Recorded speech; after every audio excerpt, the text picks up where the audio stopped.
Clerk, please call the roll. Mr. Coe. Here. Mr. Mott. Here. Mr. a lot of stuff here. Oh, here. Robinson. Here. Ms. Boulder is absent. Mr. Kelly is absent. All right, now with that, we have a quorum. Can you please stand for the pledge? I pledge allegiance to the flag of the United States of America and to the republic for which it stands, one nation, under God, indivisible, with liberty and justice for all.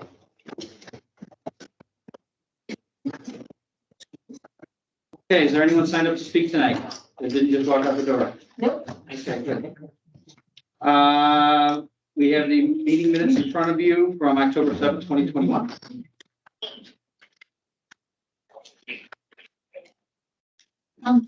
Can I ask just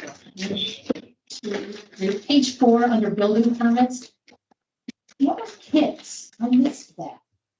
Kits will be sold at the time of purchase. I think that that's probably a copy and paste error. I'm thinking that that was about scarecrow. Maybe. Because the price of materials is expensive coming. No, Oh, I'm sorry. That's Lennar. It's not a matter of kits. I think that was the wrong terminology. They basically, I don't know how to say this in words that make sense or even for the minutes. They build like spec homes Uh-huh. and then Oh, you get to add on different options after you purchase it. So maybe change it. Yeah, to actually, that is the word they use, kits, now that I see what it is, that is the Okay. word they use, it's the kit that has all the materials in it to build that. okay. And the point was that they. On page 3.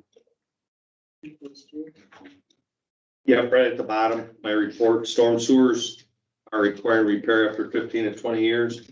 No, it's catch basins and the sewer rates, not the storm sewer itself. That's important because On the last page, just before executive session, for the D300 area, it sounded like it was all related and that we were called in because we were rude. In the center where it says D300 invited Gilberts, can we put just also, comma? That way it kind of shows it's a different subject. Because we talked about losing kids and then being rude. Mary, these are really your comments, so it's up to you how you want it. No, that's fine. That's fine. It does have a certain connotation to it. I understand where you're coming from. That's And it's not a trick quote, so it's not gonna, just so it Not hurting sounds my like we're not hurting. in 20 years when people read about it, they're not gonna go, there's an extra also in your statement. You have that one? When did you have that? Got it. Okay, so does anybody have any other questions about the meeting minutes?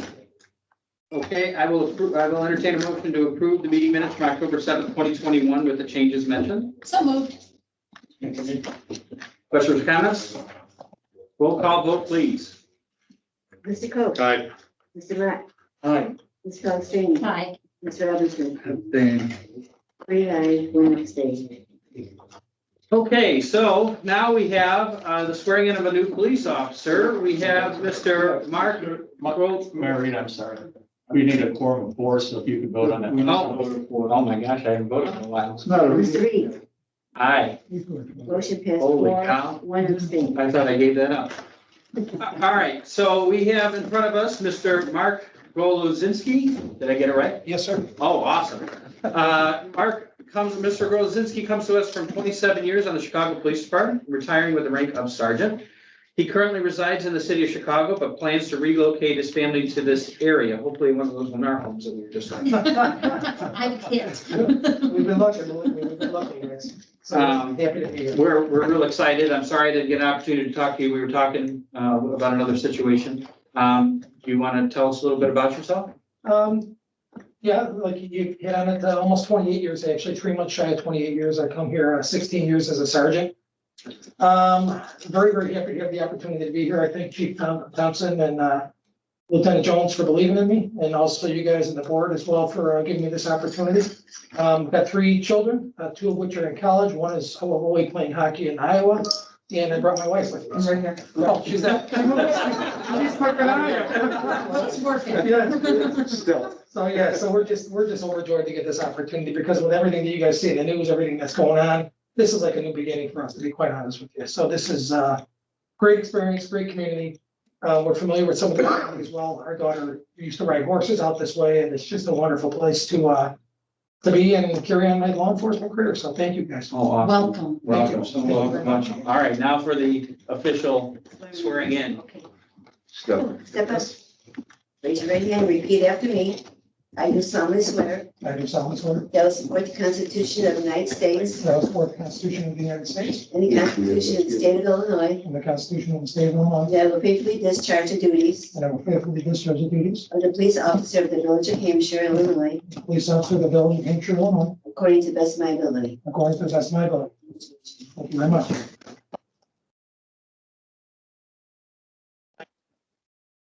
Okay, sign on the dotted line and then you can.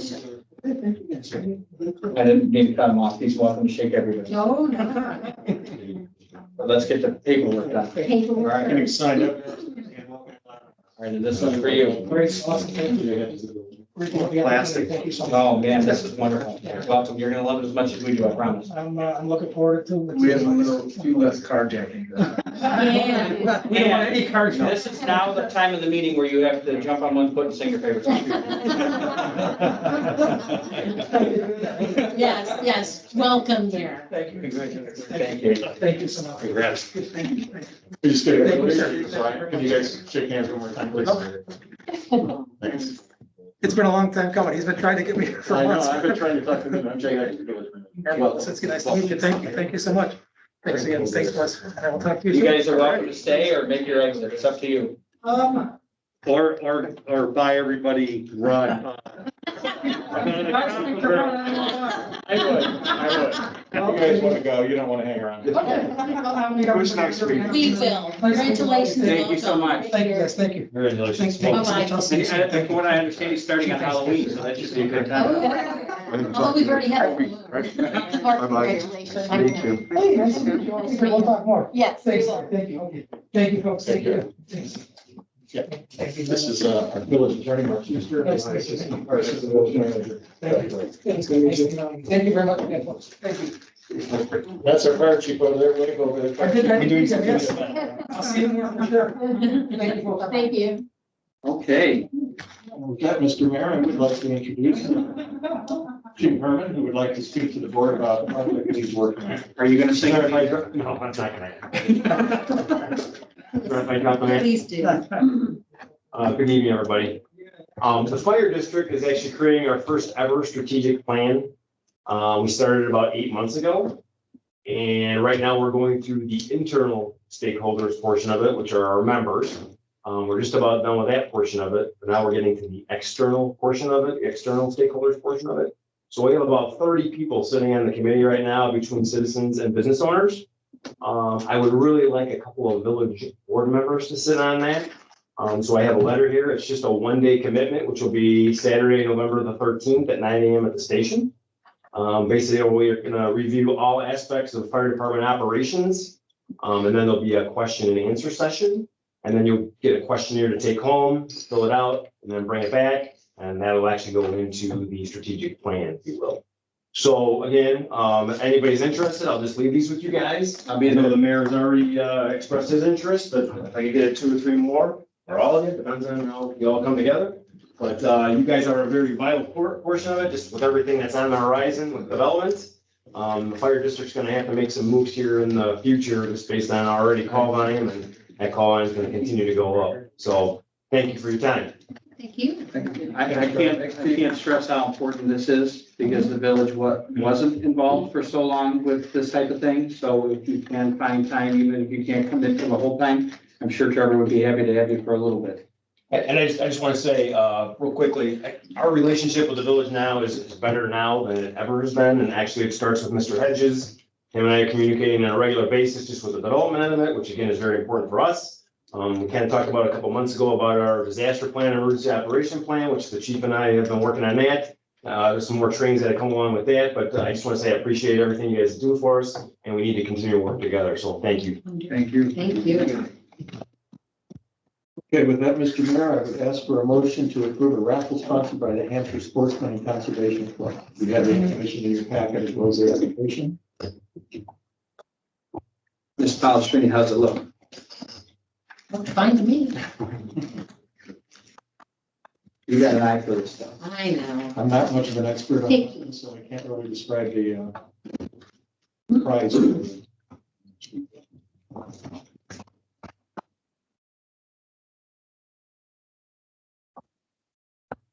Any questions or comments about the raffle application? Okay, I will entertain a motion to approve the raffle application sponsored by Hampshire Sportsman and Conservation Club. So Second, Roll call, no question or comment? Roll call vote, please. Mr. Robinson, Aye. Ms. Palastrellini, aye. Mr. Matt, Aye. Mr. Coe. I, Motion passed for. Thank you. Mr. Mayor, now we would ask for a motion to approve the 2022 village board meeting dates. And those, all of them, and is also. My one question about that would be how and when does Coon Creek fall, Coon Creek Days fall? We happen to have a couple members. Because normally when the first, you have been here for this, but the first week of Coon Creek Days, typically the trustees and everybody are down there to get things opened up. 4 through 7. It should fall through the ship. So we typically move the month of August to the 2nd and 4th. Yeah. We've done that a few times, about last, 6 years or something like that. We didn't have to last year. We didn't. We have to. Because it was the 4th. Was in July. Correct. So it's up to the board as to whether or not you want to just do a board meeting that night, but it's the opening night of Coon Creek Days in the village. So I think we should do the 2nd and 4th that month unless you guys object. Any comments, questions? I agree. I agree now. Is that fair, Mr. Hedges? Yeah, sure. The 11th and 25th. Yeah, and it's just a 1 month thing. The only conflict would be, there would typically be a PR committee on the 4th, but on the 4th Thursday, but that can obviously be scheduled. Well, she's not here to make her case, so. No, I'm kidding. I know that she'll be okay. The other option you would have would just be, we could schedule around that week and we could just have one meeting that month on the 3rd Thursday.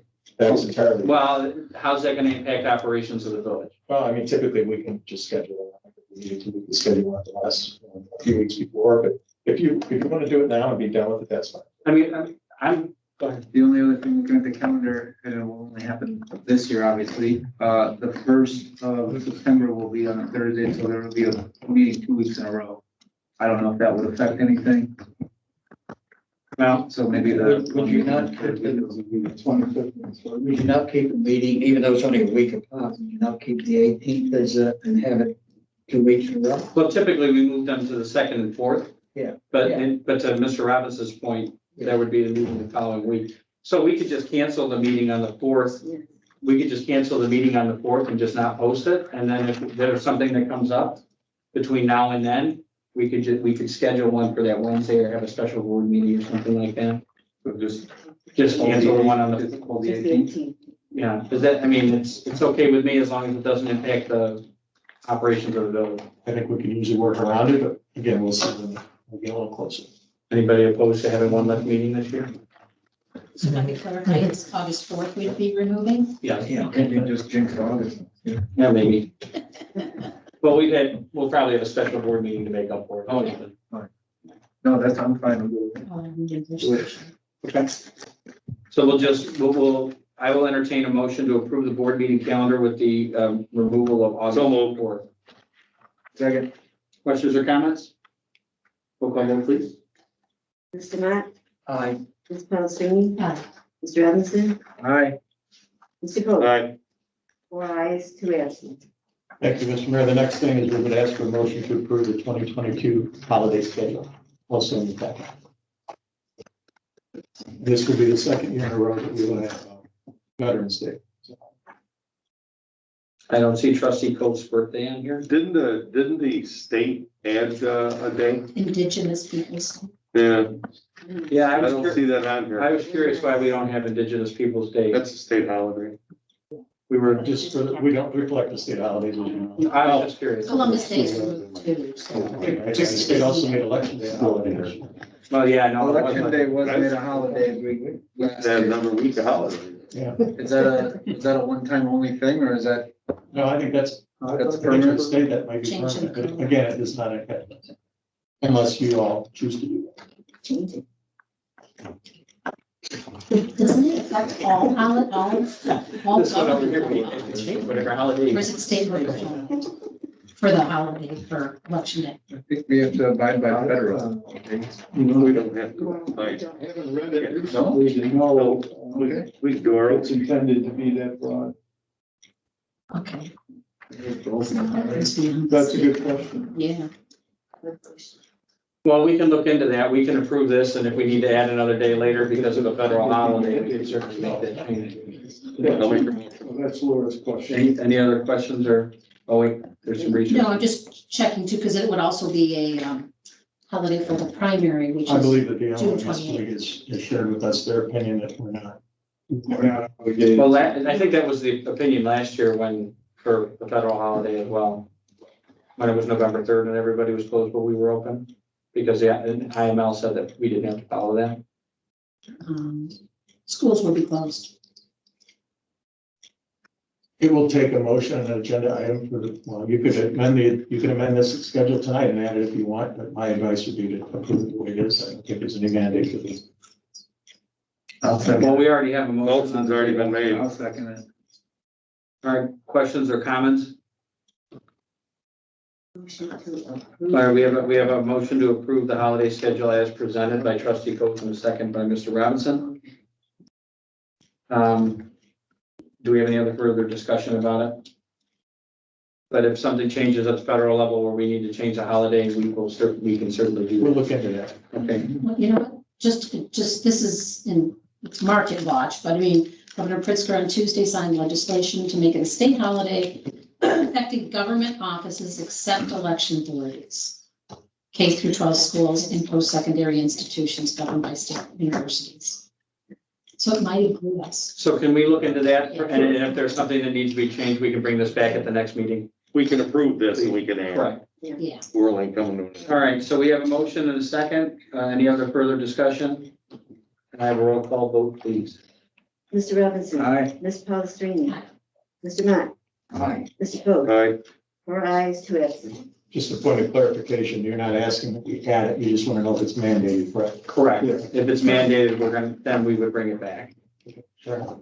Okay, with that, we would ask for a motion to consider a motion to approve the disposal of surplus property. This is 13 Hampshire police radios. You have a summary agenda supplement in your packet. As you'll see in the agenda supplement, Chief Thompson has asked us to set aside these funds to purchase a base radio for the department. That is not in the budget, but it'll be, funds will be available because of the sale. So we would ask your consideration. Yes. I believe we talked about this before. These radios became obsolete when the county changed over their system.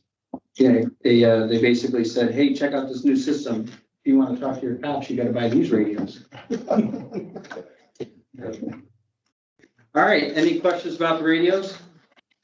Okay, I will entertain a motion to approve the disposition of surplus property, 13 Cameron Police radios. Second. Ordinance number? It's not, What's the ordinance number? well, see, the ordinance number is 21-39, but the ordinance isn't on the agenda, and that's what's messing me up. So the ordinance number is 21-39, an ordinance to approve the disposal of surplus property. So does anybody have any questions about that? Can we, I mean, do we not normally know that it's gonna be sold in the, Well, so Ordinance? typically what we've always done is we've given them the authority to dispose of it, and then whether or not, like, it may not be worth anything to sell, or it may end up going to scrap or something, it depends on what it is. Sometimes we've gotten rid of filing cabinets that are worth nothing to anybody, but we still need to do this, and then it goes to the scrap pile. so it makes us look better if we sell it versus giving. Right, well, if somebody wants, hey, somebody wants. But I'm good with it, I just wanted to ask. Okay, so we have a first and a second. Okay, questions, comments? Roll call vote, please. Wait a minute, I don't have a first and second. No? No, I thought you did. I thought we had two. Yeah. We took Lionel and Eric. Ms.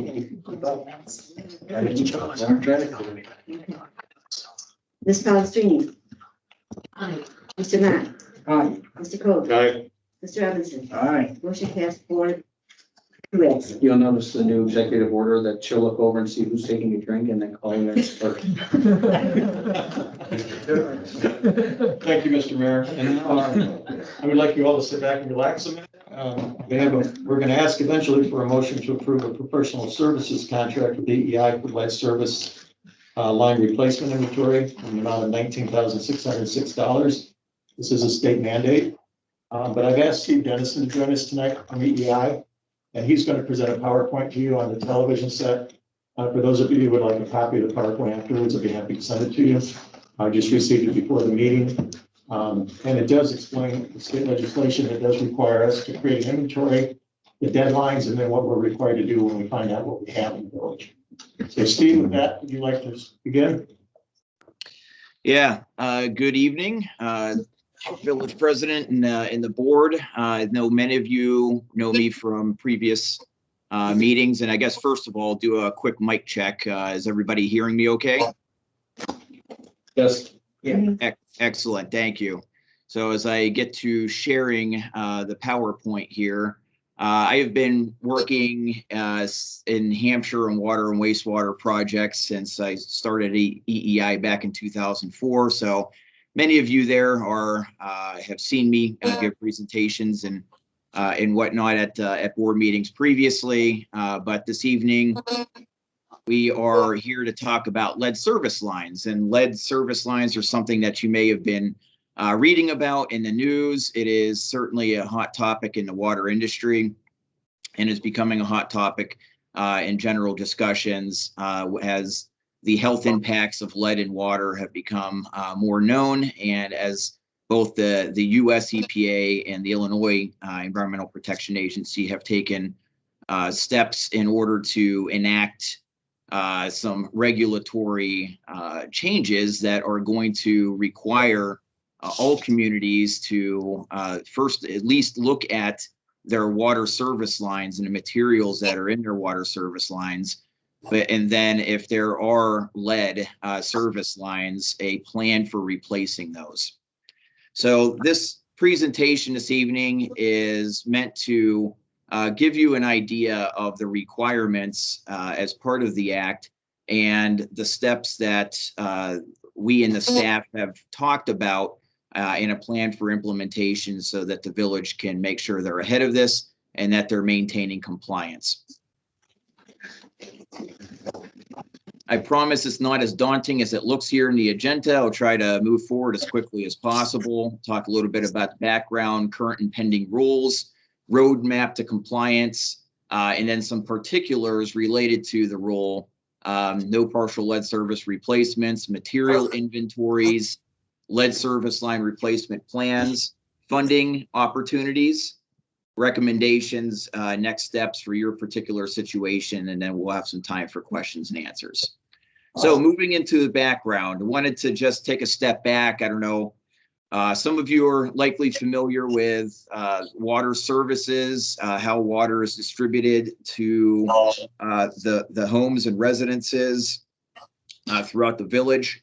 But there is a larger diameter water main network that transmits the flows from the water treatment plants out into the distribution system.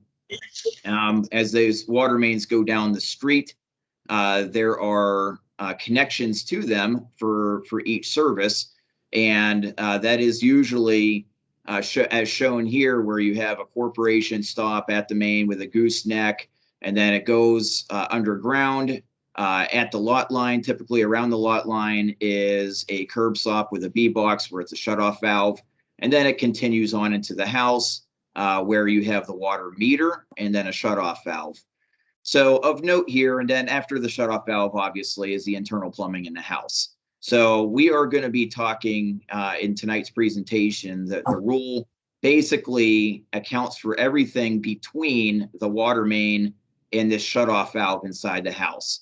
It includes this little stub inside the house with a water meter to that shutoff valve. And essentially, if there's any part of this that is lead, it needs to be replaced. And there's a plan that has to be adhered to in order to replace that. Also of note on this graphic is the fact that the section from the water main to the curb stop is typically designated, and it is in Hampshire's case, as the public site. So the Village of Hampshire owns that section of the water main. And then the owner of the residence or business owns from the curb stop into the house. Now, regardless of ownership, if any piece of this on the public side or the private side up to the shutoff valve is lead, then it will have to be replaced as part of this, as part of the rules that are coming about. Anything after the shutoff valve, the premise plumbing, internal plumbing inside the homes, if those are lead, that does not, the current rulemaking process does not pertain to that internal plumbing. History of lead and water services. Lead was widely used into the late 1980s. In 1986, the Safe Drinking Water Act banned the use of lead pipes. Many communities, well before the 1980s, had stopped using lead. In 1991, there was a lead and copper rule, which had additional provisions from the Environmental Protection Agency. There's been some updates in 2007 and then some pending updates in 2021 later this year that we will talk about. So a little summary of the rulemaking. There's two sections of this that are pertinent. One is the federal and the other is the state. So the federal US EPA, their lead and copper rule, which is currently undergoing review and is potentially going to be enacted on December 16th is when they have established the date where they believe that's going to occur. The lead and copper rule revisions set action levels for the allowable lead concentration in the drinking water, increased water quality monitoring, corrosion control treatment, looking at the treatment, water treatment end of things and how it impacts the interaction with the piping and the amount of lead that might be become insoluble in the water. And then there's the lead service line replacement provisions that we're going to be talking about here. The Illinois EPA supersedes the US EPA, and the Illinois EPA has their Environmental Protection Act, which has been codified. It has been approved and it has taken effect.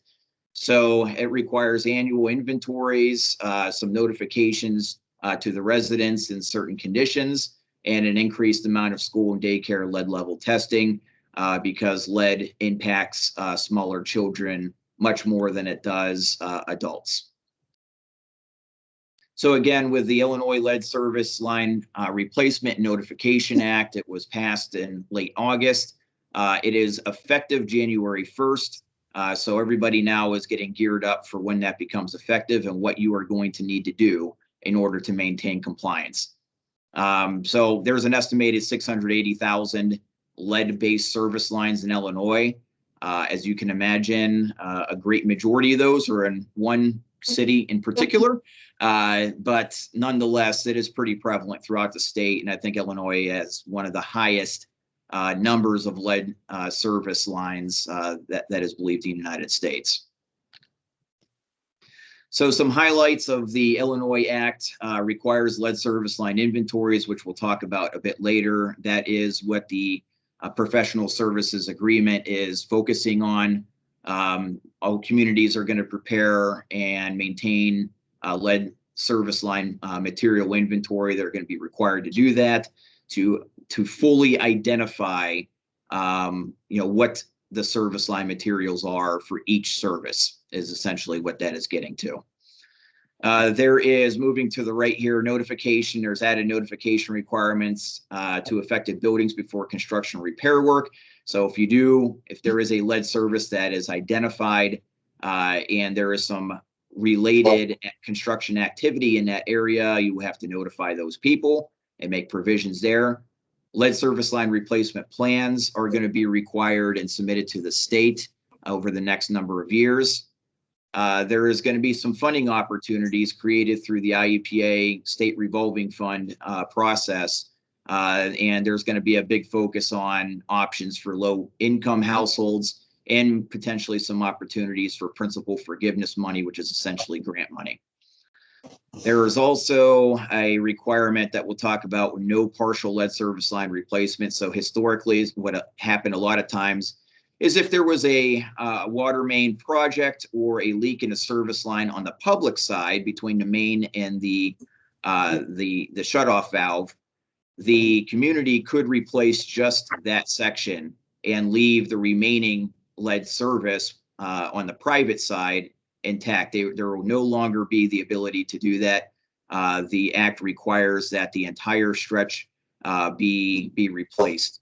And of course, that has consequences, as you can imagine, and some policy decisions may need to be made, and we'll talk about that a little bit further as well. So here's a infographic that we had prepared, and it kind of identifies the roadmap to compliance is identified here. So again, January 1, 2022, that's when the act is going to take effect, and that's when you are no longer going to be allowed to do partial lead service line replacements.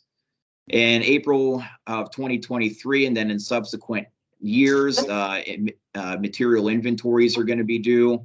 Why they pick tax day to make all these things due, I have no idea. I guess the state likes taxes, as we know. And then there's a lead service line replacement plan that is going to be due in subsequent years after that, which is essentially identifying your community's plan for removing and replacing all the lead service lines in the community. That final approved plan is going to occur after 2027. And then you have a period of time to actually go about and replace the lead services that have been identified. So this gives that, so after 2027, after that last project plan is approved, we anticipate that Hampshire will have less than 1,200 lead service lines. We'll talk about that a little bit further, which means you'll have 15 years or 7% per year to replace the lead service lines after that point in time. Again, talking about the no partial replacements, this gives a graphic to what I discussed earlier.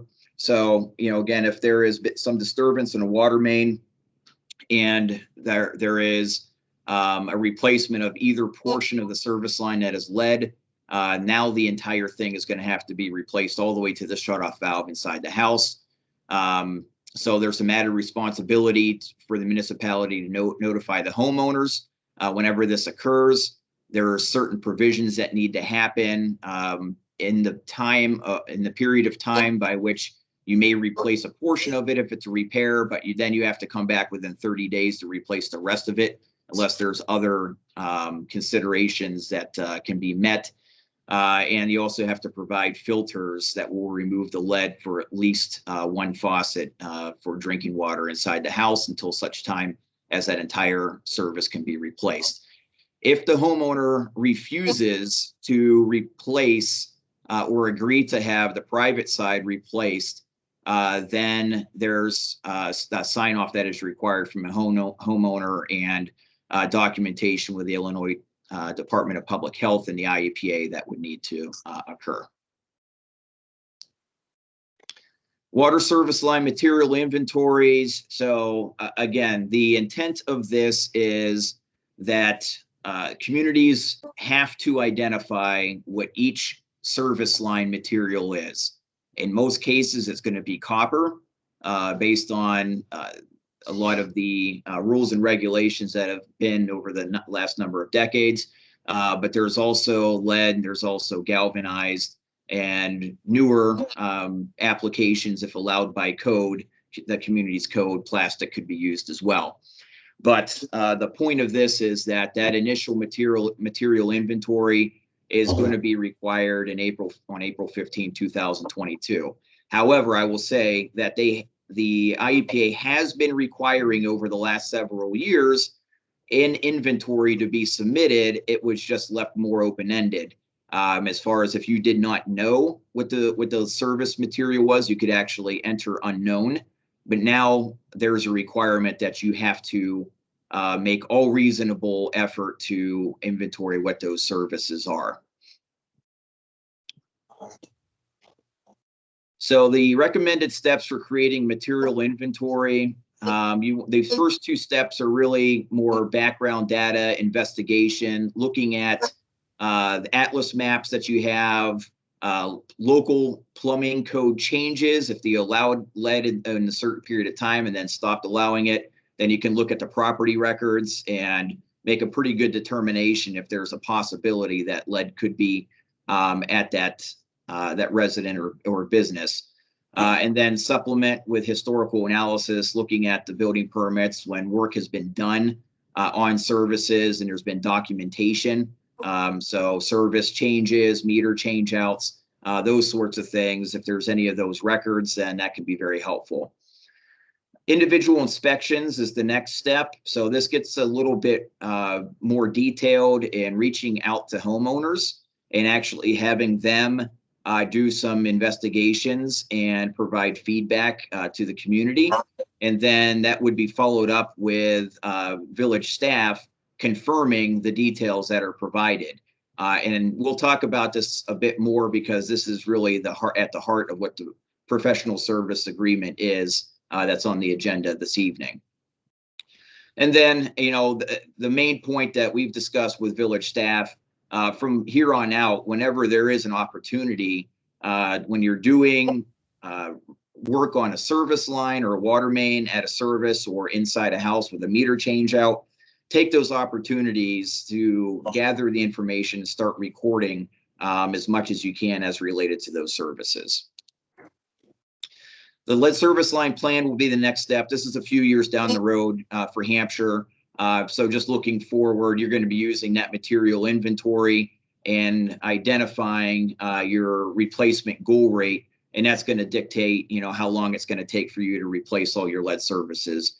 And you're going to lay out that plan and get it approved by the IEPA. So that plan is going to be due in April 2024 and updated annually to 2027. It's going to include the items that are identified there. And the purpose is to lay out how the utility is going to move towards 100% non-lead, so getting all of the lead out. When I talk about funding opportunities, this is always important and pertinent. You see this unfunded mandate and this act that's going to require quite a bit of level of effort potentially for the community. And you like to think that there's going to be a mechanism in place to help take the financial burden off of the community as much as possible. So there is a lot of action and a lot of discussion right now at both the federal and the state level. Basically, what we know currently is that the federal government is currently working on infrastructure bills, and there's a large portion of that is earmarked specifically for lead service line replacements. When that money gets funneled through the state, it's going to go through the IEPA's state revolving fund program, which is commonly used for waterworks system improvement processes. And you can get a loan through the state. That loan rate, interest rate, is usually half the municipal bond rate. And it's usually a 20-year period. There's a lot of discussion about if some of that money is going to be principal forgiveness money, which is essentially a grant. And it sounds like the money that is dispersed through this program is going to be 49% principal forgiveness. The remainder would be at the current interest rate that the IEPA identifies for that given fiscal year. So this is still very much a dynamic situation, but there's a lot of movement and a lot of interest, obviously, in the funding. So we talked about this a little bit already. This goes a little bit more into the federal, the up to $55 billion investment nationwide. It's going to trickle down through the state. And then the last point on here is another very, very interesting thing. I kind of hinted at this a little earlier. It is not required for the community to bear the cost of the private side lead service line replacement. in dealing with a lot of other communities who are currently working on lead service line replacement programs, we've seen this handled in many, many different ways. Some communities are more willing to help bear that financial burden for their residents and business owners, and some communities aren't. And that is going to be something that, depending on the results of the inventory and how significant of an issue this is for the village, you are going to want to discuss and establish a policy for which these lead service line replacements are going to be handled. Is it going to be the homeowner's responsibility to pay for the private side in the village and the public side only, or the village pay for the entire thing? So not worth getting into a big discussion on this yet. I have a kind of a note on this later, because I think the important first thing is to identify if this is really going to be a significant situation for you with the amount of lead service lines in the village. And that's what we need to focus on next. So recommendations, next steps.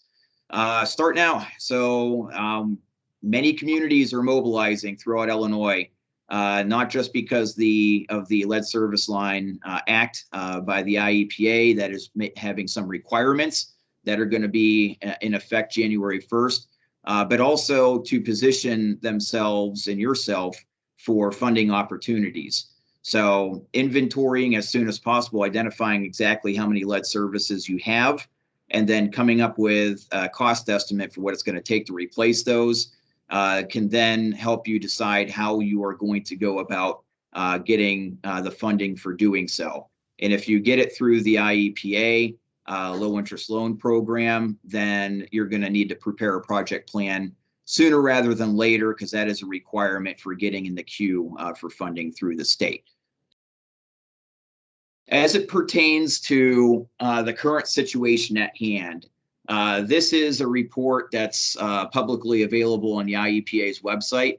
All communities were required in Illinois to do the service line material inventory reports over the last few years. This is the latest one for the village. And as you can see here, and I have circled, there is unknown material at 713. So basically, you know, most of the service lines are known as being copper. And that's basically because of the age of the home, and understanding that newer homes are going to have copper, but the unknowns are for the older homes in town, and the staff simply does not know what those materials are. They may be lead, they may not be lead, but the point is that the inventory requirement is going to not allow this unknown section to be continue to be filled out. The IEPA will, from this point forward, is going to be transferring any unknowns to lead. So they'll automatically be identified as lead starting next year. So those unknown materials, until they are confirmed, they're going to be identified as lead. So our goal is to try to identify and hopefully minimize the amount of lead that are identified and have to be replaced. Another important consideration that I don't want to get too far into the weeds, although some could say that I already have, is that galvanized services are also prevalent in Illinois. And sometimes we have seen in other communities where there's galvanized services on the private side and lead on the public side. There's reasons for that, not worth getting into. But if we find out there are galvanized services on the private side, there will likely have to be some investigation to determine if there is or is not lead on the public side, because the act also requires that all galvanized services that are downstream of lead services also have to be replaced, because the lead particulates can gather in the galvanized services over time and create health problems. So with our professional services agreement, what we are recommending in the scope to do, and this is based on experiences that we've had in other communities setting up similar programs, is to create a survey questionnaire that the resident will fill out. So the steps that will occur are a postcard will be created, and sent to strategic areas within the village that we suspect may have lead services. Again, we talked about that earlier, but it's going to be the older homes in the downtown area. That postcard will have a QR code on it. That QR code, once scanned with your phone or your tablet, is going to automatically take you to a SurveyMonkey questionnaire. So online, there will be a number of questions that will require the user to fill out. And the intent is that to have the residents fill in as much of the information as possible to, number one, prevent or to minimize the amount of time that the village staff, number one, has to go into homes, and number two, to minimize the village staff time in doing these inventories. If the residents are able to confirm whether they do or they do not have lead or galvanized services, you can really shave down the amounts of additional investigations and time that the village staff is going to have to do in order to figure that out. And so the survey is set up such that it is easy to follow. It provides very straightforward questions, and it gives a lot of information about the regulation, lead service lines in general, incentivizes it, and there's discussion with village staff currently about how to incentivize it in order to get the residents to fill it out and send it back and get that good information. And there's also the ability for the resident to take photos of their service lines and upload those, and it'll automatically upload with the answers to the survey. There's also visual, how do you identify a lead versus copper versus galvanized service? There's very clear instructions with pictures about how to do that in the survey as well. So then we would take all the answers from the survey, the digital answers, and we will accumulate those, and they'll automatically be imported into a database that we will manage and identify where there's lead and galvanized services or where follow-up inspections are going to be required. So where there is a lead or galvanized service that's identified, it's going to be recommended for village staff to follow up and to do a visual confirmation inspection both inside and outside the home, because really we're looking at the end goal here, and that's replacing all the lead service lines in town. And if you keep that end goal in view, you want to gather as much information about those services as possible, because you're going to have to create bidding documents and construction specifications for a contractor to be able to remove the lead services. And the more information that you're able to identify and put into those bidding documents, the better pricing you're going to get, and the more streamlined that process is going to be. So there's going to be a little bit of level of effort for village staff, but the point is that we're trying to minimize that level of effort as much as possible. So immediate considerations, what do you want to take away from this meeting? Number one, knowing that there's no partial lead service line replacement starting January 1st, 2022, that should say, sorry. So the village staff is very much aware of that, and they know what the regulations say about it. Begin inventorying ASAP, and that's what the professional services agreement is identifying, is to get on that inventory process soon. And then if the inventory identifies a significant number of lead service lines, then I think the discussion about the policy for handling those costs is going to be very much warranted. And then you'll want to consider preparing a project plan for the funding opportunities through the IEPA as well. With that, I will take questions if you have any. I have one. This is Mike Reed. I have a question about your surveys. You've identified, we have a number of 713 homes. We're assuming that's in the older section of town. You said your survey is really easy to complete, and it comes with a QR code, and they can take pictures and all this other stuff. I have a suspicion that the residents of the older section of town are of a certain age where they're not going to have an idea what the heck to do with a QR code or how to upload anything with a phone that's plugged into the wall. So Absolutely. Being that we've identified 713 home in a targeted area, I would ask EEI to confer with village staff, because I don't know that that approach will do anything except give us more headaches. All of them have heaters in the basement, right? Yep. Why can't we send, designate one guy to go over? It's a 30-second look. If it's copper or lead or galvanized. I just don't think that in this Every house. community that the QR code is gonna provide, or like to have that online thing where they can take pictures and stuff is gonna provide us much benefit. I could be wrong, but I just don't think in that area of town it's going to. I'm also concerned too, to your point, sounds great, but we tell people not to let anybody into their houses. Well, and- these guys wear village uniforms. Yeah, They're not, driving a village truck. yeah. I will say that when we have done this elsewhere, the response rate was very high, and it's the same situation everywhere, right? It's always the older homes. It's with, the perceived population that's going to struggle to figure out how to do the survey. But it's actually been a much better response rate than I had that concern originally as well.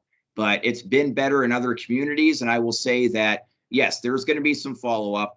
And where you don't get responses, you'll try to knock on the door and see if, you can do a visual inspection. So there will be some of those follow-ups, but the hope and anticipation is instead of going around to 713 houses, that you can really knock that down very significantly and not have to have the village staff who is, have them not have to spend that much time doing these. Well, we'd be able to tell, Mr. Hedges, we'd be able to tell how many people get the senior discount, right? In that targeted area. Maybe But as a that's. senior, I prefer not to. You're illiterate. Mark's gotta know most of them. I So would say. we did Go go ahead. through and add up all the neighborhoods, that were identified as older part of town. And then, the water department, I was down there a couple weeks ago and they were going through our list of neighborhoods and service addresses. And looking at, as Steve mentioned, the property records, kept on the assessor's website that actually estimates the year that the home was built. So that was, that was gonna be very helpful as well, because, our code, which was put in 1985, calls for K copper service lines, and we know that we do have a few of those plastic lines, so, would have to be a period of time before that. So they're working on it and kind of narrowing it down. I just would hate to spend a lot of money on a survey that we don't get any return out of. I understand the concept of the survey and what we're hoping to gain out of it. I just don't know that we're gonna get it. We certainly don't have to go that route. We can use our own personnel. It will take some time and probably some overtime to get people out, depending on how many homes we have to go to. Steve, what is your experience in other communities? What percentage of that 700 might respond to our survey? When we did this most recently in Batavia, they had over 80% response rate on the survey.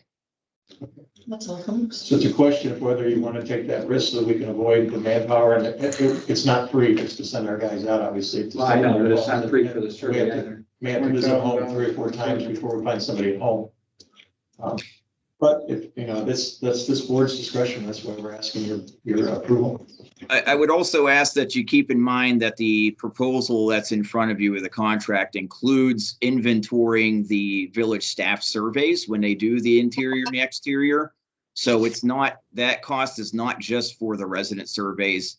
And the village staff is gonna have to document things as well, regardless of the path that you take on the surveys. And, that is going to be a pretty significant level of effort, which is included in the contract to manage the information that's collected by the staff. What I would like to say, Mayor, I'm sorry, just real quickly, is I don't want to force feed any of you tonight. This was a very exhaustive presentation for a good reason. It's an important topic that's very timely. I'd sure like to think Congress will give us 100% forgiveness, not just 49%. I expect that you and I'll be on the phone tomorrow with our rep and our senator, right? Yeah, sure, let's do it. But I do think that if this is something you need to process and take some time, we'll give it a couple of weeks and we can look into the survey. Mark and I did meet with Steve, Mark Montgomery and I did meet with Steve and Tim last week and went through all this. And Mark is well aware of it. Lori, as you can see, is well aware too. But if you're not comfortable tonight, with two board members missing, this can wait 2 weeks. I would feel more comfortable waiting 2 weeks and then really, if you would, with the village staff and try to figure out some of the, more of the survey details. I'm not opposed to any of it. I just want to make sure that we get some kind of return out of it, because as we've shown in the past, where we send letters out, or like even with, safe routes to school, we engaged the school district and the PTOs and all that stuff, and we got 24 surveys back. And that required no uploading, no QR code scanning, nothing. It just required your kid to go to school. That was it. And we got 24 surveys out, and we pounded them with it. We had a hard time getting census information and stuff, and so I'm concerned about this community's ability, not ability, or willingness to fill out a survey of any kind. That's just based on previous data. And so, Jay, do you want to talk about the incentivizing that has been discussed? I don't think it's necessary at this point, Steve, but we know what that is. I don't think it's going to have a huge impact on it right at this moment. So I think the board needs to do what they're comfortable with tonight. Make one suggestion then too, with the, with the postcards that we send out. Because I'm concerned the same thing about them responding. I mean, my parents have a flip phone and no computer. They wouldn't be able to do it at all. If somewhere on that postcard, say, if you would like a village employee to assist you with this, please call.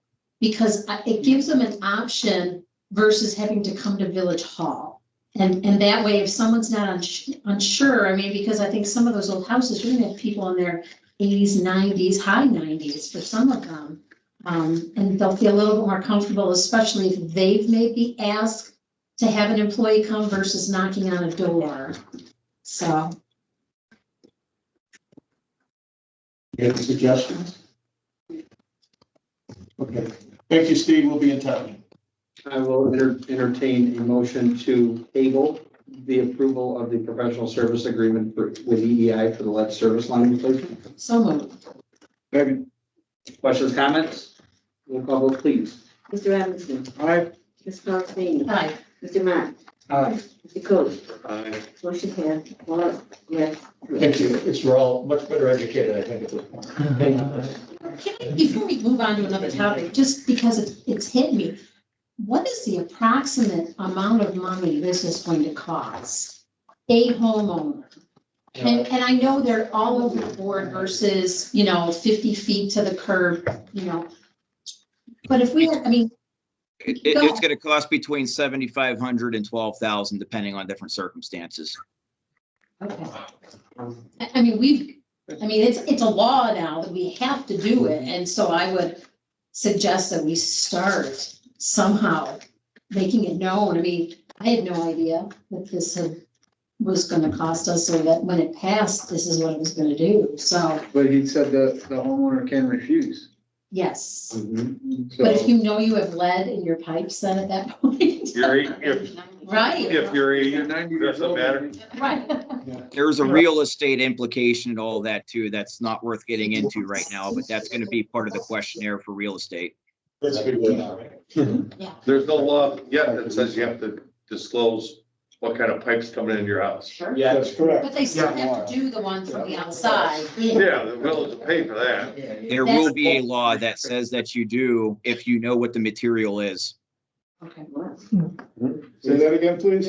There will be, the law will state that you have to disclose your service line material if you know what it is.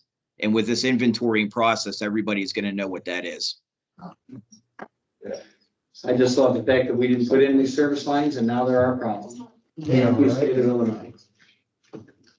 Yeah, they can't balance their budget, but they're telling us how to. Yeah. Okay, Mr. Ray, you're up.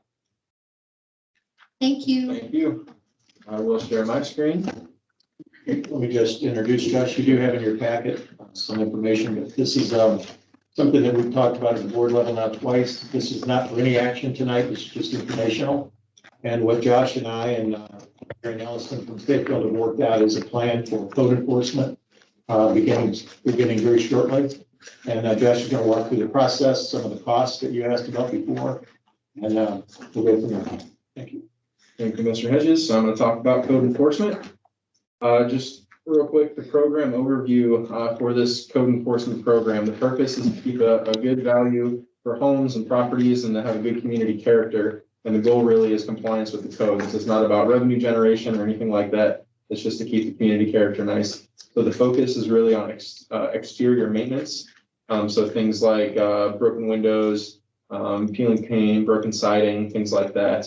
And there will be a big transparency aspect to this. This isn't live yet, but I've created a web page here that will go over this stuff briefly, that everybody will be able to access, and we can put it on our latest news page.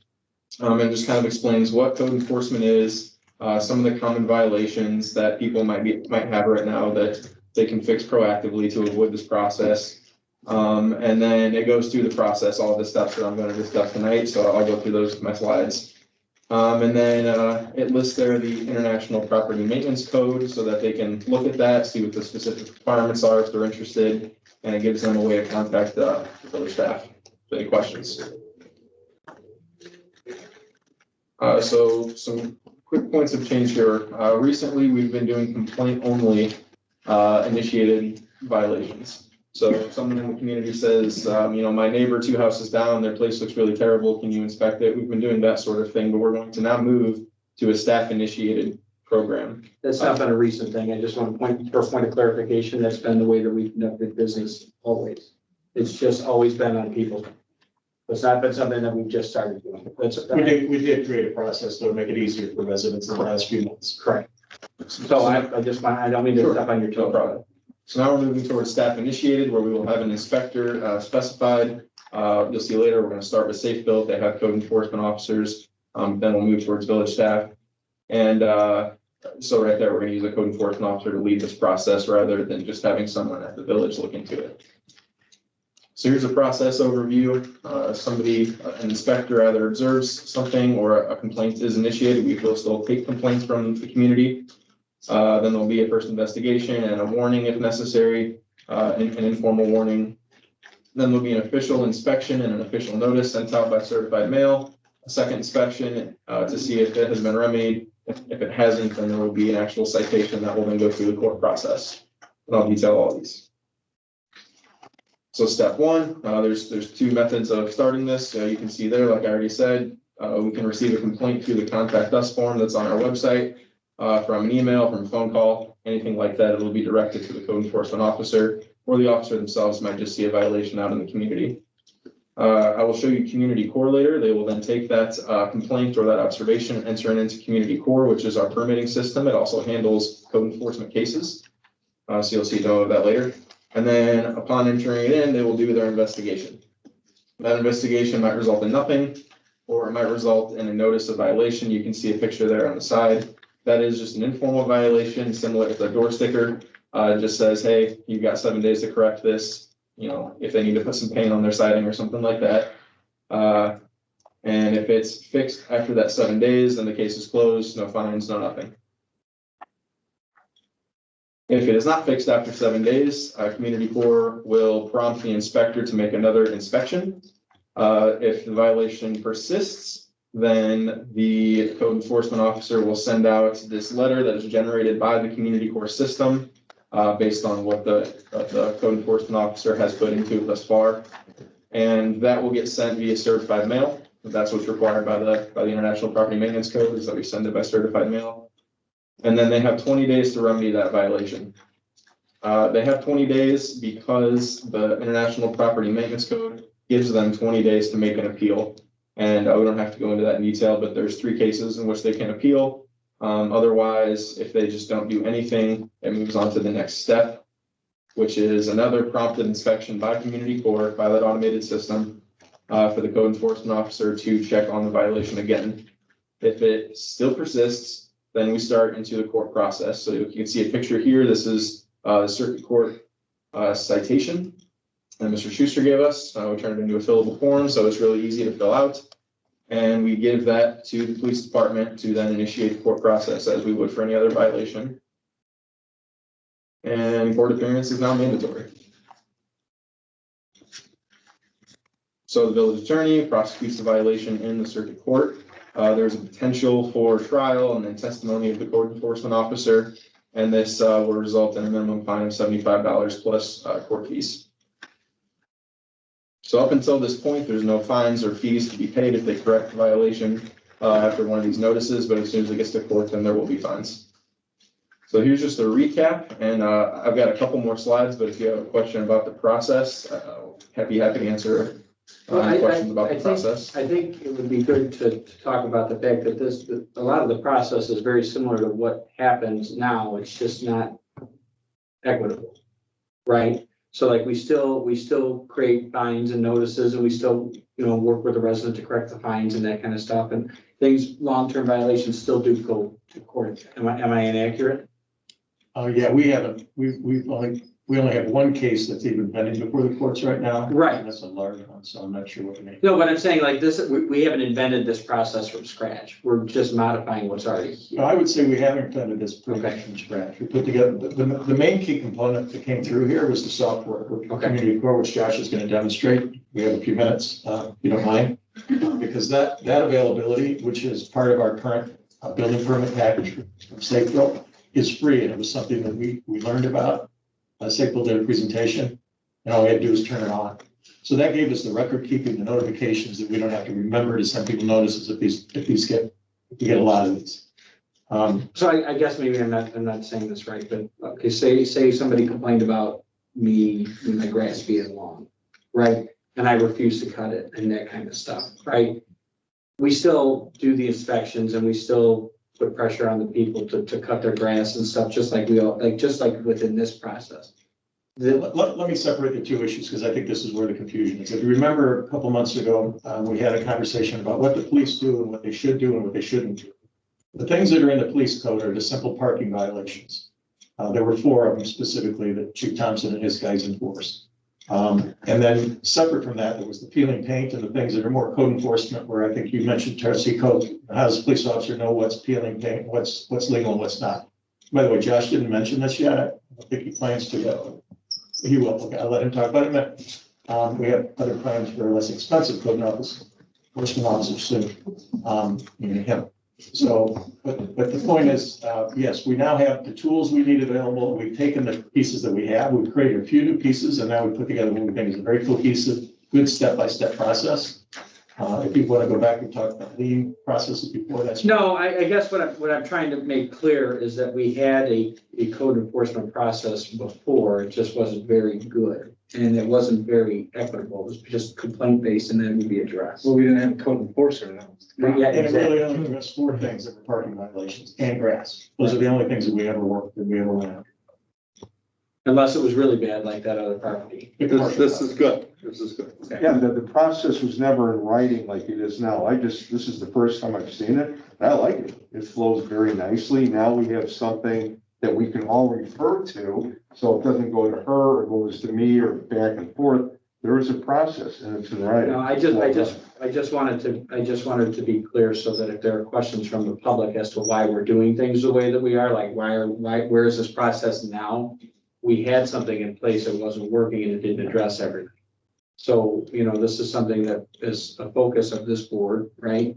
And we talked about it multiple times. So that's kind of where I was going. I think we'll see an increase in the number of cases, but I honestly don't think that we'll see more than a few cases a month. I don't think that there will be the need for that, the demand for it, and we'll make good, steady progress without turning the whole village upside down all the time. So the next thing I'll discuss is how we're going to staff this. So as Jay just said, we expect a workload of approximately 5 cases per month, at least just to begin with. We will start with using Safe Built as the inspection service. I'll go over the cost of that in a second, but moving on from Safe Built, I will be working there on certification as the Property Maintenance and Housing Code Enforcement Officer. It's really just a test that needs to be taken, so shouldn't take more than a couple of months to study up on that and take the test and pass it. And then after that, Safe Built will continue to provide support for non-property maintenance cases, things that are more structural issues, internal issues that are just beyond simple exterior maintenance. So this might be a little small on your screen for you to see, make it bigger maybe. But this is the cost per case, very rough. Safe Built, it will cost approximately $450 per case. You can see there each of the steps and the cost breakdown, all the way through the court process. The court process really only gets expensive if things have to go to trial and the person argues against our findings, and we have to bring in expert testimony and spend a lot of attorney's fees. So usually it won't be that high. It's usually pretty cut and dry. But these are the potential costs. And then once I'm certified, it will drop to $146 per case, and everything the same with the court process. So then this is not a breakdown, but rather a sum up of what this is going to cost on an annual basis. So if we continued for a full year with Safe Built, $450 a case times 5 per month is $22.50 per month, and then that leads to $27,000 a year for 5 cases a month in code enforcement. We do an in-house code enforcement officer, myself. It's cheaper per case, leading to only $8,760 per year cost. And I guess one important thing to note is that my time is already budgeted for in the budget, so it's actually less than that. It will not be an additional $8,700 cost. That's just the cost per case if you want to break it down like your cost accountant. So I'll now show you community court real quick, assuming that technology cooperates. Yeah, look at that. So we showed a demo of this last year when we were just going with Safe Built. This handles all of our building permits and has a contractor list and everything. But what we really want to focus on here is this module called cases. So this is where we will track everything. So we'll receive a complaint, we would log it, it would get assigned to an inspector. There would be an inspection date, put in just any address. You can use mine if you want. That's okay. It's already got too many violations on it. About to have another one. So you spell out all this information, and this can be done in the field. I now have the app on my phone, and all the Safe Built inspectors have the app on their phone, and they can just do this from the field and take pictures with their phone and upload it, like I'll show you later. So then we just come down here and add a violation. Here's some of the common ones. Say it's unkept accessory structure. So it's a shed with bad paint. Save that in there. And now if we go over the violations, we can see that it is now a case. So this tracks everything. It gives notifications for when the next inspection date is. As you can see here, we can result that initial inspection and say they fail. Yes, the complainant was right. They need to paint their shed. We can upload images to keep for the files, make any notes, and then automatically it takes it to 7 business days later, where they then will do another inspection. So we can result that inspection in a failure. Still need to paint their shed, upload another picture, and it automatically takes it to the next inspection date. That didn't seem like it went right to 20 days, so I'll have to ask the website developer about that, but it'll take it to the next inspection date. It'll automatically show the inspector on their dashboard that they need to do this inspection, so they don't have to keep track of that on their own. And then if you look over here, there's little download buttons. So this is where those reports come from. So it automatically generates this really nice form that then gets sent for certified mail. That's the official notice. That starts the whole official process. The door hanger has already been posted, but that's the official process. So then maybe it results in they passed. Reason, they abated it voluntarily. You take a picture of the nice pretty shed and okay, case is now closed. And if we ever need to, we can look back, download a summary of everything that took place. So this would have all the notes. This would contain all the pictures, everything like that. Now, if we go to cases, it's no longer there because it has been closed. And these are all the test cases I've been running trying to learn the software. You keep a record of closed cases by property address or name or something? So it keeps them by case number, and then there's an address right next to them over there. Okay, Josh, I think that's, you want to wrap up? Yeah, now I'm going to the last slide. Yeah, there it is. So this is where I would take questions, or we have actually one special issue we would like to discuss with the board, which is concerning. I have a question. You write me up in the middle of November, my shed needs painting. I got 20 days to comply. A week later it snows. What do we do? So per the building official or the inspector's discretion, this process can handle things like that, or if it's a really, really big project that's gonna take a lot of money, something like that, they can come in and work something Okay, out. let me rephrase it. You come and you write me up because my shed needs painting and I was having a bad day and I was a real smart ass to you. And now it snows a week later. So you've already left with a chip on your shoulder because I just reamed you for no reason. So what's gonna happen in 20 days? Building inspector can use what is allowed by law, so they could write them up and take it to the next step. But no further than what's allowed by But law. Josh is being trained very well not to lose his temper. But any one of us can be sitting in Copper Barrel and Jimmy comes up, he just got written up for what I just said, and reams you and your wife a new one there. We don't know nothing about it. It's never happened. It hasn't happened to me. It's happened to me. Well, they're not coming on.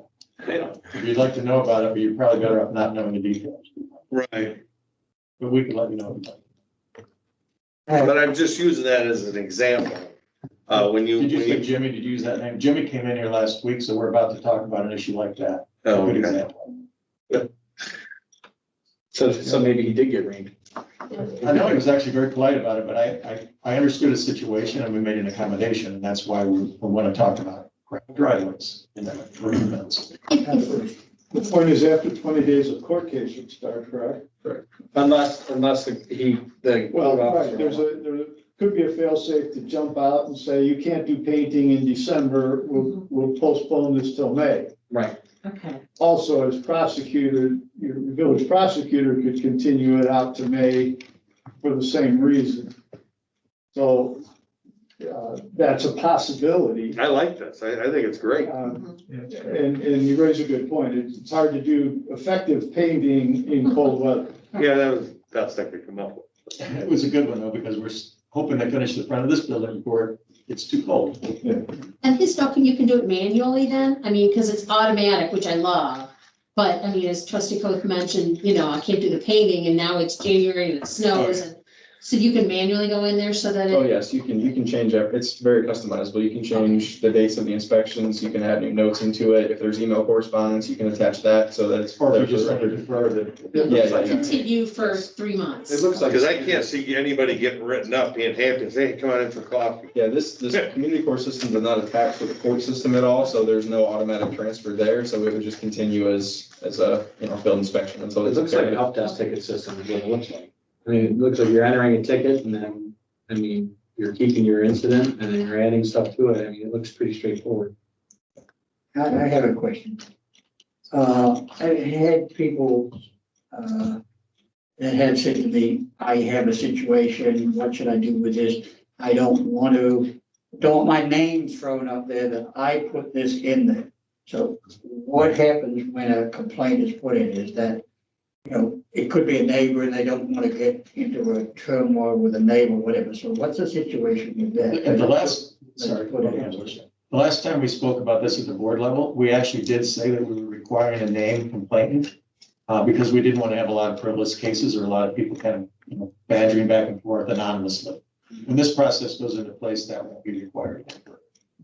Okay. So complaints can be logged anonymous, and then the code enforcement officer looks into it. Yeah, he may or may not look into it depending on his availability, but most likely. I wanted to know how to answer that so that I'm giving the correct response back to them. Well, and Right that's, now, to your question, there's a form that Linda fills out. Yeah. We just created a few weeks ago, and it's a very manual process. It's very rudimentary. It gets, you check the box, which violation, and it either goes to the police department or public works if it's tall grass. And then we follow through and finish it. In most cases, those have been resolved before with a warning. And I think many of these will be resolved with a warning. Because they're clear code violations. There's very little you can do to argue against it, except say I don't have the money or offer that everybody else has the same issue that I do, which we will get to. So if they have a problem now, they can call Linda and she'll fill out the form for them on the phone. The form is also on the website that they can complete. And in the future, we'll be doing it as a code enforcement officer.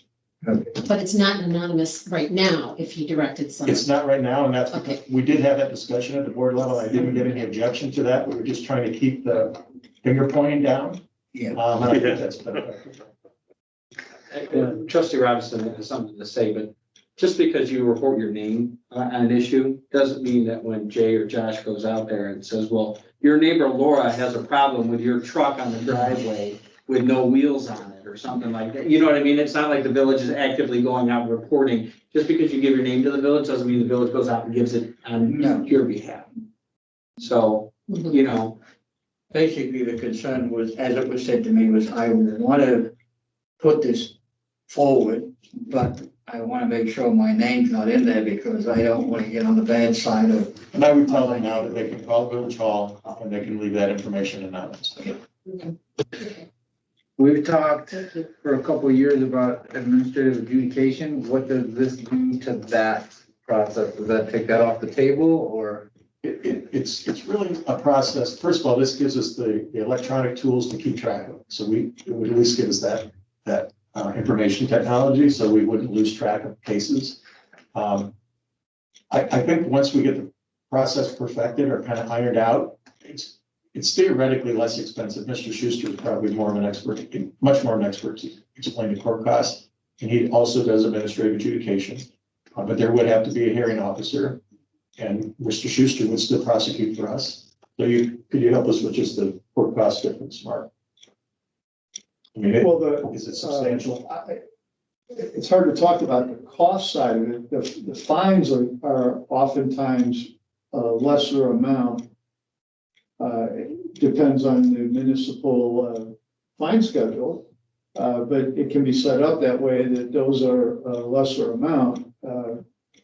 So that you're still making the point that the property needs to be maintained, but the village isn't bringing cases to make revenue, but simply to make sure that the property is maintained. But there's a cost to clerking and staffing that program, that needs to be covered somehow, usually, by the collection of the fine amounts.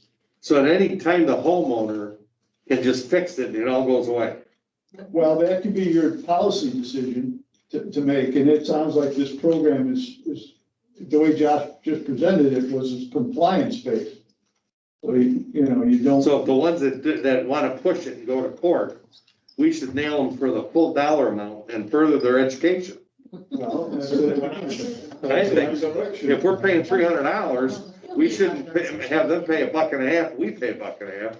They should pay the whole thing and further their education. Well, that's why I asked about adjudication, because if it's gonna be cheaper for us to go that route as opposed to going to court, why would we go with that? so there was an issue with the staffing, right? Like you have to do the process and do the process right. 'Cause Well, just for the, we do have an administrative adjudication officer. She has been here. She hasn't been here since I've been here, I don't believe. I think we only use her for towing offenses, right? So that process does exist, but only for one type of violation. I think we could move into that. I'd be more comfortable beginning this way so that we have total control of it before we hand it over to a totally different process. You also have to have enough volume to make it make sense. Right. Just to be clear, there might be 4 tow cases in a year. Well, I mean, if that. Right. So the volume is a huge. Yeah, we need to toll more. well, and then they have to object before they get a hearing. Right? So- Well, correct. There's more tows. It's just there aren't that many objections anymore. We're anticipating So- 5 cases a month. I mean, is that really gonna be worth it then? So. The administrative adjudication, really the only point of it gives us a little more control locally. We control the fines a little bit. We can be a little more accommodating in the hearings room, rather than giving everything to the judge just to decide. But that we're still giving it to an administrative adjudication officer who still has an independent thought process. We can't dominate, can't control their thinking, or really influence their decision beyond the law. But I do think that when I've talked to all the communities around here that do administrative adjudication, they all have special software for it. It would not be this, it'd be something a little different, because it would have to be interacting with our office, with our adjudication officer. And in terms of the cost, you still have a hearing officer who's an attorney. You still have a prosecutor who's an attorney. I honestly don't see the real value in the cost savings unless we had 10 or 15 cases a month. And even then, I spoke to Huntley just recently, the village manager, Dave Johnson, and also Pingree Grove, the former village manager, almost 2 years ago. They were trying to get enough communities together to make it justifiable. Right. Genoa does have a system, but it's completely homemade. The software is all homemade. It's really not something they can share with us. And it only really works because the same person's been running it for a long time. Yeah. So it's something that we can consider as a cost reduction, but I think this will get us going. This will get community understanding what we're doing. And I mean, Josh made the point and Mark reinforced it. We're really looking for compliance here. We're not going to turn down fines because the village needs money, but we don't need to take it out of the pockets for our residents as long as they comply. Yeah, we're not looking to drive around like some of these other municipalities do and just mark, you know, get No, out there, no, tape measure, that no. kind of stuff. We gotta put a notice of this in our, Publishers Clearinghouse water bill. You know, we should do a lot of PR before we get too carried away. Absolutely. And Mr. Mayor, it's up to you. We still have financials to present tonight. It's getting kind of late. Sure. Would you prefer that we hold off on the discussion about the gravel issue? Or It's up to the rest of the board. Let's print it. Yeah, I would, yeah. Josh, you want to introduce it, and then I think Mike has probably some. Sure, so there's one special issue that we've already run into, which is that a lot of residences in the community have gravel driveways, gravel parking areas. The code currently requires parking to be on a paved surface, so gravel is not allowed. But like I said, there's a lot of these properties, especially even on State Street, that have gravel. And paving these driveways can be really expensive. So if you just hit somebody and say you have 7 days, 20 days to pave your driveway, they might not be able to afford it, might not be practical for them. So this is the exact reason why this program needed to be built. Because our code book was adopted in 1985. And from 1985 to today, gravel driveways are prohibited within the village limits. However, we still have several instances within the village that have gravel driveways. And we have done zero code enforcement at all in relation to these gravel driveways. So I got a typed letter from a typewriter that a resident sent in. And he listed out several driveways that were gravel, which consequently are against code, but they've been against code since before I was born. And here we are, and now we're complaining about them, which is, okay, that's everybody's residents' right to do. I'm not discounting the residents' concerns. But for years, we've ignored them. And now because of one complaint, we have to address them.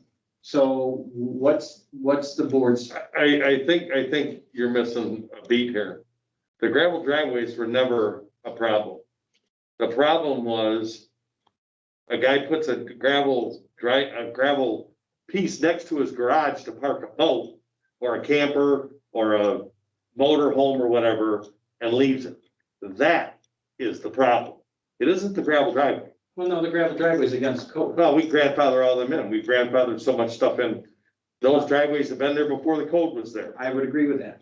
But it's the gravel that's put on the side of a driveway for another recreational piece. And that gravel is never blacktopped or concreted, it just stays gravel. That is what this is all about. Trustee Coates, I want to talk about Jimmy in just a minute. Last week, this gentleman that Mr. Reed is talking, Mayor Reed is talking about, did leave us almost 30 violations, by the way, not just gravel driveways. In fact, I told Josh we should interview him as a code enforcement officer. As the mayor knows, he's still using a typewriter. It almost looked like an anonymous letter when they came in the mail, the last one. But I want to talk about that because the very next day, we sent out 3 violations. We posted 3 stickers for gravel, just like you're saying, gravel lanes added to the driveway. Jimmy came in, I heard he talked to Linda at the front desk. I asked him to come back and sit here right here, and he was a very nice gentleman. He said, he has a very small house over here on Jefferson, just a couple blocks away, maybe a 3-bedroom house, 2-car garage. He has a HVAC business. He said, I have my 2 adult kids living at home, so they have 4 cars that they park in their driveway legally. And then his 2 vehicles go in the gravel on the left of his driveway, that extra lane that he added. And he said, I don't have $700 to pave that lane. And he was talking about his business. He was struggling because of COVID. His kids are at home, living at home. And I was very compassionate about his situation. So I said, well, his name wasn't Jimmy, but I'm going to call him Jimmy here. I said, you make a very valid point. And he pointed out to me, he said, Hedges, if you just take a drive down State Street, you'll see all these driveways, and I did, I was really surprised, I took pictures of all of them, some of them are 150 feet long, and they're gravel driveways, and they are against code.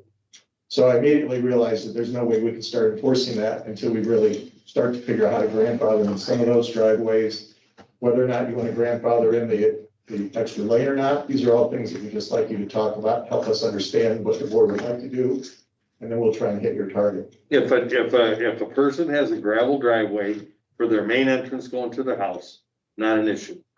If there's gravel put on the side of the garage or the side of the house for a recreational vehicle, and they didn't blacktop or concrete, they're in violation. I extended mine, I had to blacktop it. I didn't have the money, but I did it because I knew it was against code, and I blacktopped it.